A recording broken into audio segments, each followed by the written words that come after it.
20h sur la télévision Futur Média, un plaisir de vous retrouver à la présentation de cette édition. Les titres, c'est tout de suite. Entrée en matière, Talti, transformé par Sadio Mané. Dans cette édition, réaction des joueurs, du coach, mais aussi les supporters de l'équipe nationale. Malgré les appels à la paix, le début de la campagne pour les locales émaillé de violence. À la Médina, partisans du maire sortant et militants de Benno Bokk Yakaar se sont affrontés. À Thiès également, risque de tension avec le représentant de la coalition Bokk Gis Gis, dont les affiches et pancartes auraient été sabotées par des nervis. Mamadou Lamine Monsali menace d'apporter la réplique si les autorités n'interviennent pas. Pendant ce temps, des centaines de cartes d'électeurs toujours en souffrance au niveau des commissions. Le président de la Sénat appelle les citoyens à plus de célérité dans le retrait de leurs cartes. Doudou Ndir, par ailleurs, informe l'État d'un manque de logistique pour mener à bien sa mission. Hors de chez nous, le Mali frappé par les sanctions de la CEDEAO, des sanctions jugées arbitraires par la junte et les autorités maliennes. Ces dernières viennent d'ailleurs de décider de la fermeture des frontières terrestres et aériennes du pays avec les États membres de la CEDEAO. Voilà pour le développement, voilà pour les titres plutôt, le développement c'est tout de suite.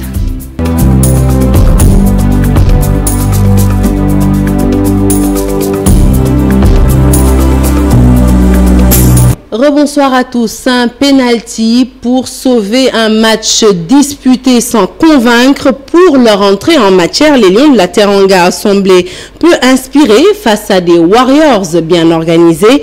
Résultat, victoire étriquée pour la tanière et quasiment à la fin du match. Le résumé, c'est justement avec nos envoyés spéciaux Mamadou Ndiaye et Ahmed Niang. Cité parmi les équipes favorites du tournoi, le Sénégal débute sa CAN par une victoire à l'arraché. Sous pression, les hommes d'Aliou Cissé s'imposent sur le fil contre le Zimbabwe, 1-0. Sadio Mané délivre les siens sur penalty sifflé à la 95e minute.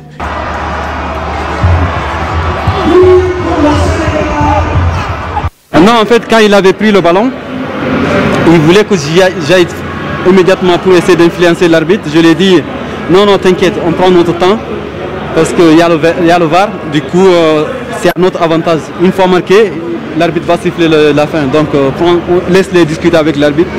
Et on a 1000 chances de marquer, surtout quand on... Les Lions ont débuté la rencontre en étant privés de 11 joueurs sur une liste de 28, avec 7 nouveaux joueurs qui découvrent la compétition pour la première fois. Aliou Cissé loue la détermination de ces joueurs. Quand vous avez la chance d'avoir de grands joueurs à votre disposition, c'est toujours beaucoup plus facile. On a pu travailler pratiquement pendant 10 jours où Koulibaly était pas apte. Koulibaly est venu nous rejoindre, je crois, dans le groupe juste 3 jours avant qu'on arrive. Donc l'axe central, comment dirais-je encore, Abdou Diallo et Pape Abou Cissé, Mbaye et Touré ont travaillé pratiquement pendant une semaine.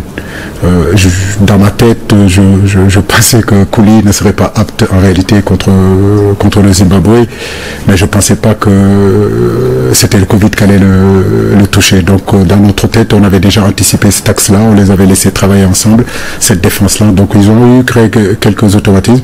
Je pense que dans l'ensemble, ils ont su gérer quand même les attaquants du Zimbabwe, même s'il y a eu quelques erreurs. Je pense que Abdou Cissé, c'est un très bon défenseur. Aujourd'hui, sur les duels aériens, il nous a sorti pas mal de ballons. Il pouvait en marquer aussi. Abdou Diallo, c'est un garçon très intelligent dans l'anticipation aussi, même si par moment il manque un petit peu de concentration. C'est des choses qu'il faut améliorer. Je suis très content d'Ibrahima Mbaye aussi et de Balou ici du travail qu'ils ont fourni. Après ce match peu rassurant, le Sénégal va devoir se ressaisir lors des prochaines rencontres, à commencer face à la Guinée, prévue ce vendredi. Et tout de suite, la réaction des joueurs après le match. Bouna Sarr, Seny Dieng, Idrissa Gana Gueye ou encore Sadio Mané saluent la victoire, la physionomie du match étant ce qu'elle est.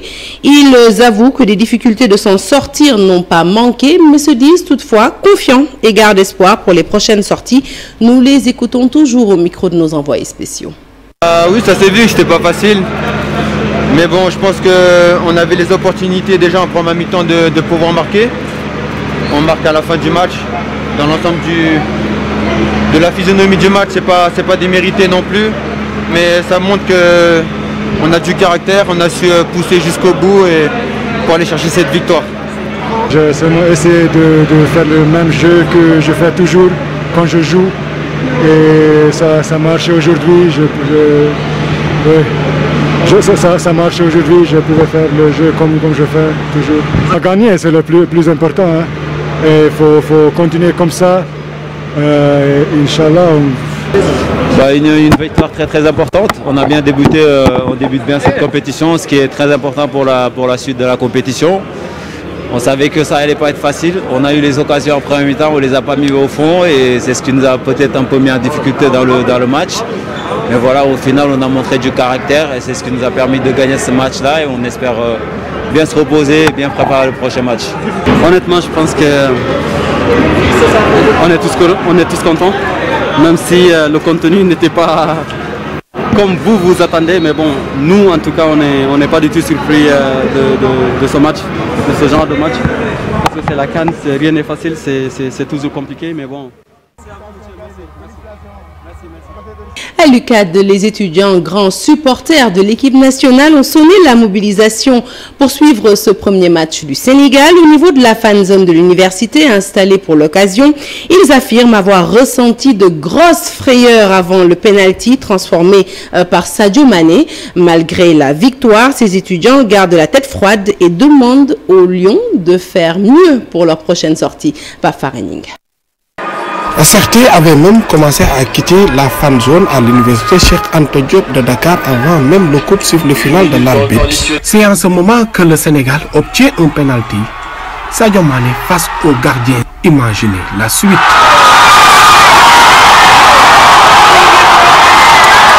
Qui n'attendait que la délivrance. Très difficile, avec beaucoup d'émotions. Mais alhamdoulilah, on a pu gagner. Alhamdoulilah, c'est l'essentiel.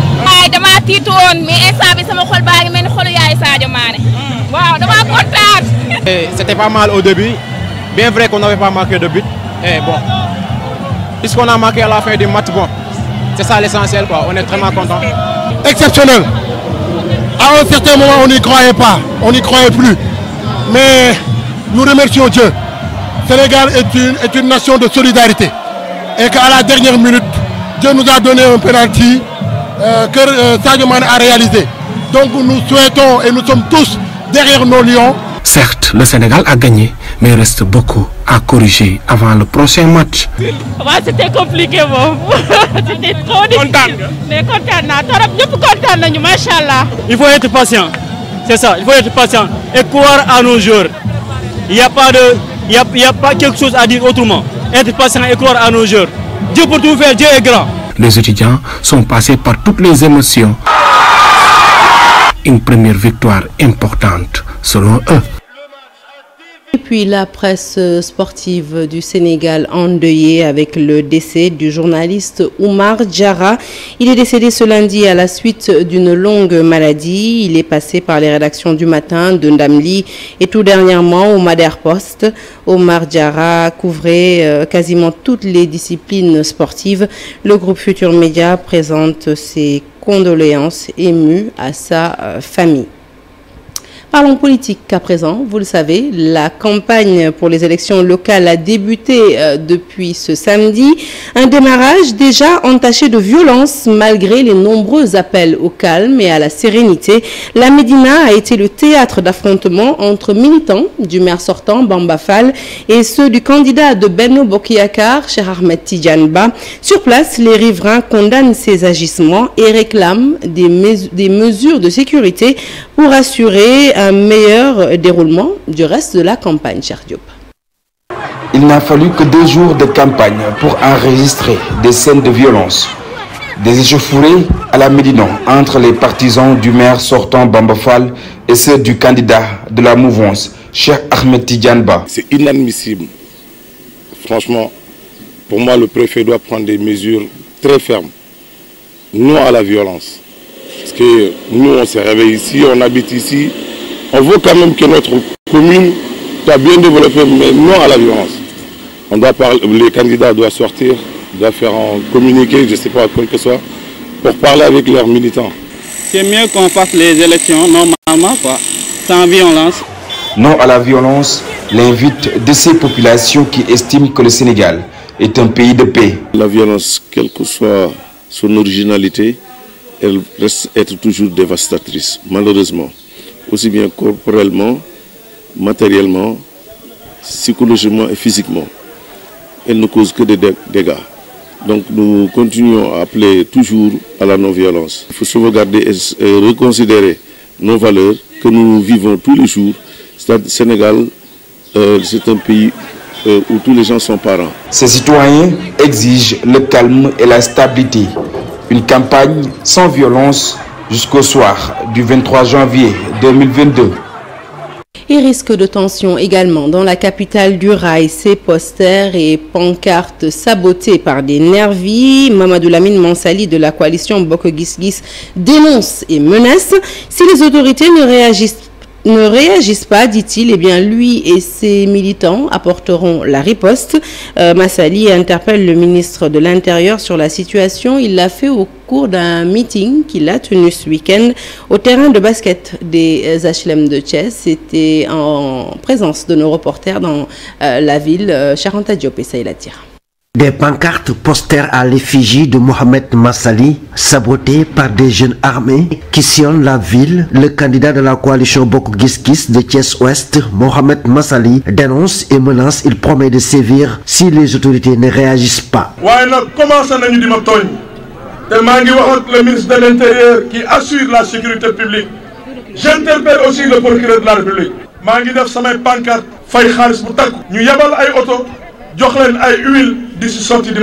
Mes adversaires ont recruté des jeunes, ils ont saboté mes posters et pancartes. Et j'interpelle le ministre de l'Intérieur et le procureur de la République. Si rien n'est fait, je prendrai ma responsabilité. Mohamed Massali a vivement remercié Pape Diop de Bokk Gis Gis qui, dit-il, lui a donné l'autorisation d'aller aux élections locales sous la bannière de son parti.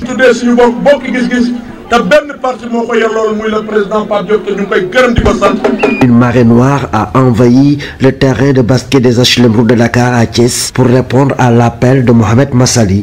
Vêtus de t-shirt à l'effigie de leur leader, les militants ont fait vibrer les HLM route de Dakar à Thiès. Et alors que le coup d'envoi de la campagne électorale a été donné, que les candidats ont investi le terrain, la Sénat, elle, confesse les difficultés rencontrées dans le cadre de l'exercice de sa mission.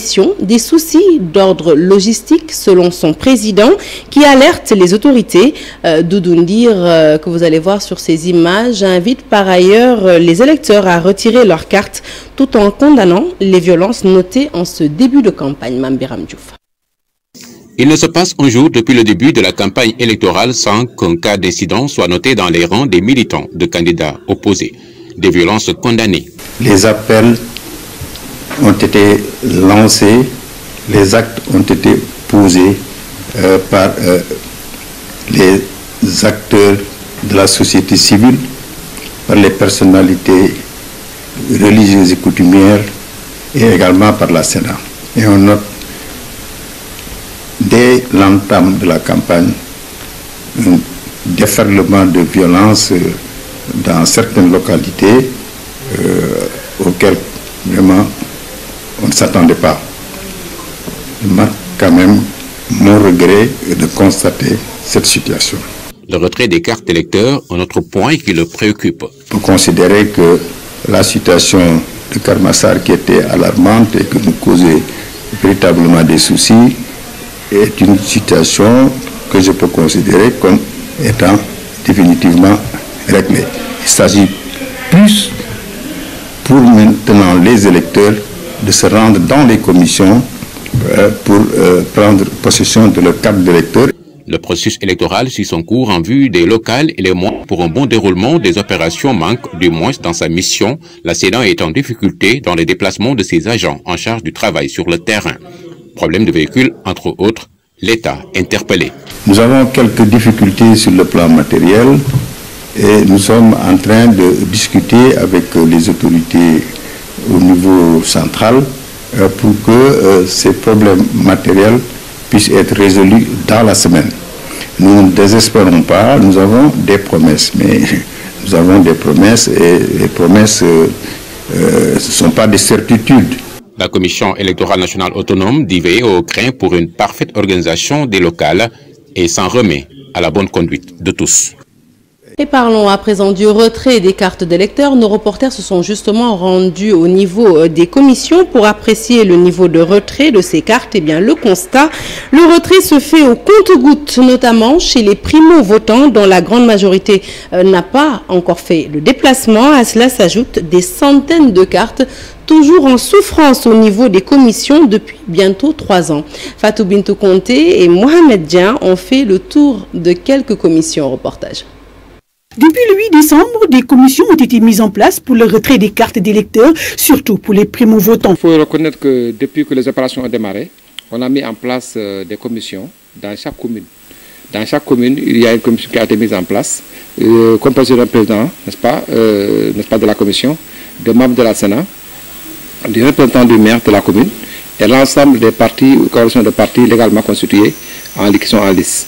Les communes ont commencé, jusqu'à présent, elles continuent, jusqu'à la veille, n'est-ce pas, des élections.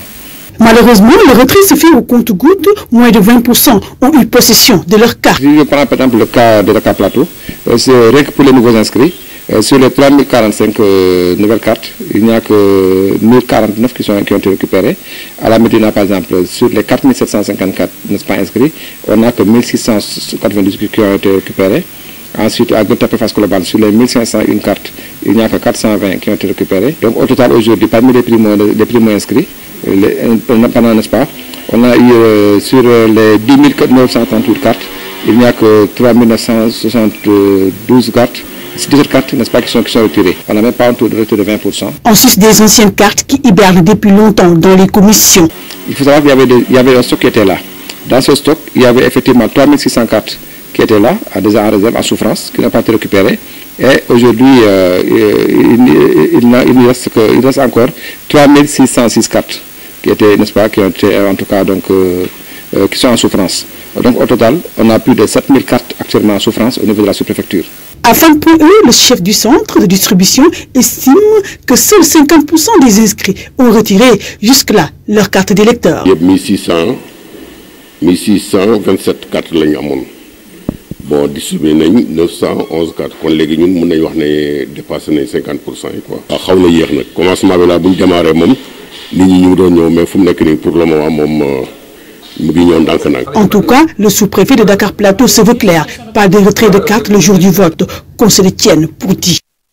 Hors de Dakar, visite du Khalif général de Madinatul Khouda à Kolda. Le guide religieux a formulé des prières pour un déroulement sans violence des élections locales.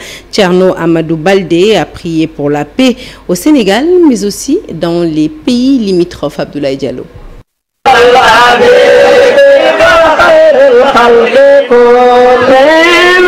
C'est dans cette ferveur religieuse que le Khalif général de Madinatul Khouda, Thierno Ahmadou Baldé, a été accueilli par ses disciples à Kolda. Et en séjourné pendant 72 heures dans la capitale du Fouladou, le Khalif de Madinatul Khouda a inauguré la mosquée Thierno Salif Diao du quartier Sikilo. Thierno Salif Diao, qui avait initié avec ses pères, nos papas, nos oncles, nos grands-parents, la mosquée, la fameuse mosquée de Sikilo, appelée mosquée Thierno Salif Diao. Et aujourd'hui, cette mosquée a été rénovée, retapée en neuf grâce à de dignes fils du Fouladou. Et pour couronner cela, le Khalif de Madinatul Khouda, malgré l'état de santé, malgré l'âge, malgré les peines, a enduré pour venir se joindre à nous, comme il a dit, pour prier. Les disciples ont quitté un peu partout au Sénégal et dans la sous-région pour venir assister à l'événement. Des prières ont été faites pour un Sénégal émergent, mais aussi pour des élections apaisées sur l'étendue du territoire. Ont été formulées à l'endroit de la Oumma islamique et à l'endroit du Sénégal surtout pour des élections apaisées. Comme vous le savez, Thierno nous cesse d'appeler à la paix. Toujours il appelle pour la paix. Tout son discours a été basé sur le travail et sur la paix. Cette rencontre a été également une occasion pour rappeler les dates du 11 et 12 février prochains retenues pour la ziara annuelle de Madinatul Huda. L'actualité ce soir, largement dominée par les réactions du gouvernement malien après les sanctions infligées par la CEDEAO. La junte perçoit ces sanctions comme une instrumentalisation des organisations ouest-africaines par les puissances extra-régionales. Par conséquent, par le biais de son porte-parole, elle appelle à la riposte et invite les forces de défense et de sécurité, mais aussi la population malienne à rester mobilisée. Voici le colonel Maïga au micro de nos confrères de l'ORTM. Le gouvernement dénonce et rejette les décisions suivantes qui ne sont fondées sur aucun texte communautaire. La fermeture des frontières terrestres et aériennes entre les pays de la CEDEAO et le Mali, la suspension des transactions commerciales entre les pays de la CEDEAO et le Mali, le gel des avoirs de la République du Mali dans les banques centrales de la CEDEAO, le gel des avoirs de l'État malien et des entreprises publiques et parapubliques dans les banques commerciales des pays de la CEDEAO. Le gouvernement du Mali regrette que des organisations sous-régionales ouest-africaines se fassent instrumentaliser par des puissances extra-régionales aux desseins inavoués. Dans les heures à venir, le gouvernement du Mali prendra toutes les mesures nécessaires en vue de riposter à ces sanctions malencontreuses. Face à toute éventualité de déploiement de forces étrangères contre notre pays, le gouvernement du Mali appelle les forces de défense et de sécurité, ainsi que la population, à redoubler de vigilance et à rester mobilisée. Par la CEDEAO, le gouvernement malien vient justement de décider de la fermeture effective des frontières terrestres et aériennes du Mali avec les États membres de la CEDEAO. Le ministre des Transports et des Infrastructures signale que cette mesure est prise conformément aux instructions du gouvernement de la République du Mali en réponse aux sanctions prononcées contre le Mali par la CEDEAO et l'UEMOA à l'issue des sommets extraordinaires du 9 janvier 2022.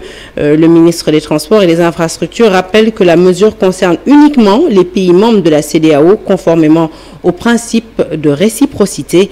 Et le ministre sait pouvoir compter sur le sens civique et l'engagement patriotique des opérateurs et des usagers des transports pour contribuer à relever le défi de l'affirmation de l'État souverain du Mali. Voilà un communiqué donc signé Madame Dembélé Madina Sissoko, officier de l'Ordre national, fait à Bamako ce 10 janvier 2022. Les conséquences de cette fermeture des frontières, tout de suite avec Air Sénégal qui justement annonce la suspension des liaisons de et vers Bamako à compter du 10 janvier 2022 inclus. Les clients concernés par une annulation de vol pourront bénéficier d'un avoir valable 1 an ou demander tout simplement le remboursement de leurs billets.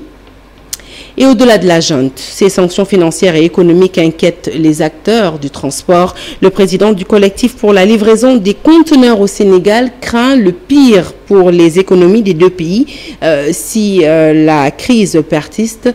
Mbaye Meng invite les dirigeants et la junte à trouver un terrain d'entente à Alassane Ba. En réponse aux sanctions économiques et financières infligées par la CEDEAO, le gouvernement malien, au-delà de rappeler les ambassadeurs accrédités dans les États membres de la communauté, a décidé de fermer ses frontières terrestres et aériennes avec les États concernés. Une décision lourde de conséquences si l'on sait que, par exemple, entre le Mali et le Sénégal, le trafic est très dense. Le Mali étant le premier partenaire économique du Sénégal au niveau de l'Afrique de l'Ouest, ça représente quand même 250 milliards par an. Donc l'enjeu, tout de suite vous mesurez, quand on parle de 250 milliards par an, mais on intègre aujourd'hui tout le flux entre le Sénégal et le Mali.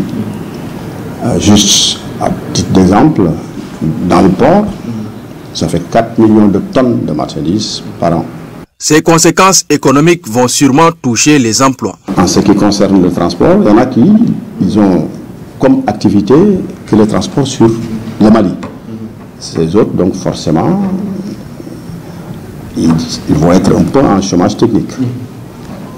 Voilà, en tout cas au niveau économique, il y a aussi nos femmes qui font de la transformation et qui exportent vers le Mali.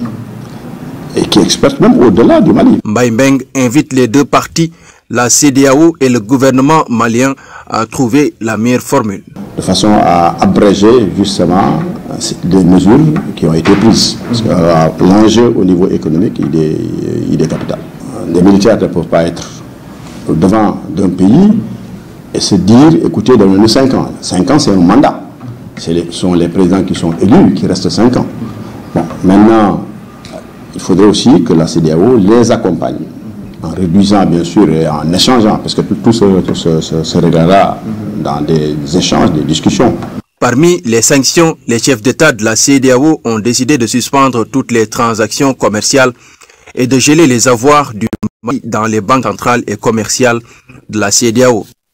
Des sanctions de la CEDEAO à l'encontre du Mali qui, depuis qu'elles ont été annoncées, ont provoqué un concerto de réaction. À présent, la réaction du docteur Cheikh Tidiane Dièye. Il appelle le chef de l'État Macky Sall à ne pas respecter l'application de ces sanctions et pour cause, il les juge illégales et à la fois néfastes pour le Mali et pour le Sénégal dans la mesure où 80% du fret malien passe par le port autonome de Dakar. Nous l'écoutons, il est au micro de Boubacar Diassi. Il faut d'abord commencer par regretter ces sanctions puisqu'elles sont totalement illégales. Si on s'en tient rien qu'au protocole de la CEDEAO, et encore une fois la CEDEAO passe à côté de l'histoire. Elle prend des sanctions qui ne sont pas prévues par le protocole.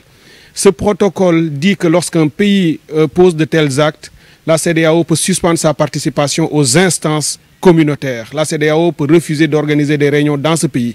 Mais faire du blocus économique, fermer des frontières, cela n'est prévu nulle part. Puisque si on commence à aller à ce niveau-là, il faudrait aussi que les chefs d'État soient responsables, qu'ils sanctionnent des présidents qui s'éternisent au pouvoir et ne respectent pas la démocratie ni la liberté dans leur pays, puisque le protocole exige aussi aux dirigeants de respecter la démocratie, ce qu'aucun chef d'État ouest-africain ne fait. Au total, émettre des sanctions comme celle-là, c'est dire au Mali, par exemple, si le Sénégal s'aventurait à appliquer ces sanctions, sachant que 80% du fret malien, des imports internationaux, du commerce international du Mali passe par le port de Dakar, vous imaginez la conséquence. Même si on dit que les médicaments n'en feraient pas partie ou les denrées de première nécessité, mais tout le reste de ce qui est en équipement et tout type d'autres marchandises qui vont dans l'économie malienne, qui constituent des matières premières pour l'industrie, qui servent à construire le Mali, ne viendraient pas. Je voudrais exprimer d'abord ma solidarité avec le peuple malien et dire aux chefs d'État qu'ils se rendront responsables de tout ce qui arrivera dans la sous-région. Le Mali trouvera des solutions pour ne pas laisser sa population mourir de faim, mais le Sénégal perdrait énormément. Si le fret malien est arrêté, le port de Dakar ferme. Le port de Dakar n'aurait plus aucune utilité. Donc il faut savoir raison garder. Notre pays ne doit pas suivre certains chefs d'État de la CEDEAO, ne doit pas suivre certains chefs d'État internationaux qui sont en train d'utiliser le cas du Mali pour régler leurs propres problèmes. Et nous restons dans le sud du pays. Sur place, la présidente du Haut Conseil pour le dialogue social a plaidé pour le désenclavement d'un internat pour filles. L'infrastructure située à Difangor est coupée du reste de la région de Ziguinchor pour des raisons de sécurité. Eh bien, Innocence Tapniaï a plaidé en faveur de la réhabilitation de la voie menant à l'établissement. Nous l'écoutons toujours au micro de Boubacar Diassi. Je me suis informée sur peut-être ce qui a causé la non prise en compte de la réhabilitation de cette voie qui conduit à l'école. Bien sûr, il fallait trouver des solutions et nous avons pensé qu'il fallait aider à rendre cet établissement plus accessible pour les élèves qui sont certes dans un internat, mais il y a le corps professoral et aussi l'administration. Parce que l'éducation de qualité commence par, je pense, des conditions de travail acceptables.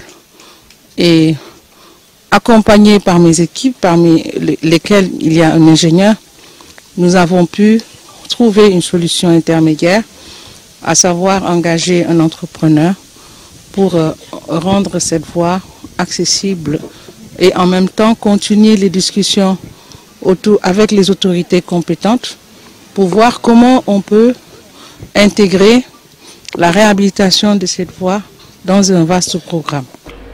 Fin de ce journal, merci de l'avoir suivi. L'actualité se poursuit sur toutes nos plateformes digitales. Je vous retrouve demain, Inch'Allah.